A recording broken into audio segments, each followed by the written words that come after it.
just last night that he's going to do everything, David, to get it across the finish line.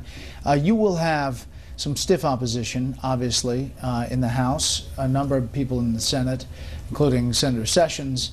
Where do you think it stands?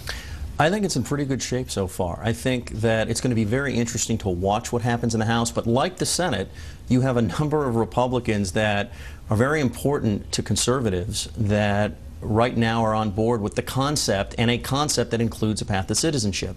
I'd watch Representative Raul Labrador, a very conservative Tea Party Republican from Idaho who's a part of the House Gang of Eight. I'd look at Judiciary Chairman Bob Goodlatte, who's no squish. And what the House is doing that I think is important that a lot of people miss is that they're trying to involve as many members as you can and not just ceding the terms of the debate to whatever the House Gang of Eight comes up with. Next week there'll be hearings on a couple of bills not from the Gang of Eight that have to do with guest worker program and strengthening the E-Verify program. And the point of that is to give a lot of members a shot at this so that everybody feels involved. One of the worst things you can do to lose in the House these days is make members feel like this is a message, an order from on high. Here's the bill, eat it, like it. Give them a chance. Don't make them feel like it's rushed, and you can then thread this needle. How much, and we've talked about the specifics and the concerns about the trigger and the border security, how much of the politics of Republican politics and looking at the map plays into some of this, Charles? Look, I think it is the reason for the impetus. It was obvious that the results of last election were read by Republicans as, unless you do something and stop alienating American Hispanics, you're never going to win the White House again. So there's been a lot of a return to what I would call the Bush position of the middle part of the last decade, which at the time was not widespread accepted among Republicans. So they are open to it. And I do not think that the main issue, that the resistance among Republicans and conservatives who are resisting this, is about citizenship. It's about enforcement. There is a sense, I think they understand there's going to have to be a path that's going to have to be accepted.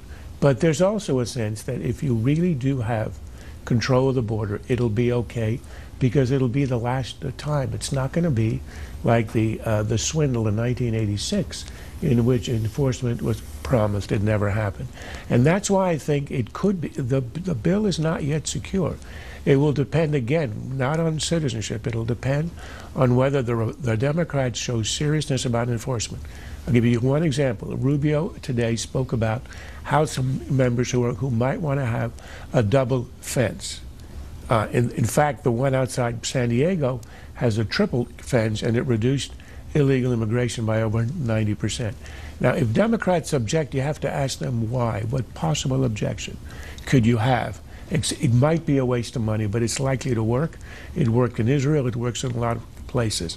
So I think the Republicans are going to look for indications of seriousness about enforcement. If they get it, they will support it. Mara, where's the biggest opposition coming from? I mean, we've seen Representative Steve King from Iowa. He said amnesty, using that word. You've seen cost concerns. Cost. Certainly the Heritage Foundation is focused on that.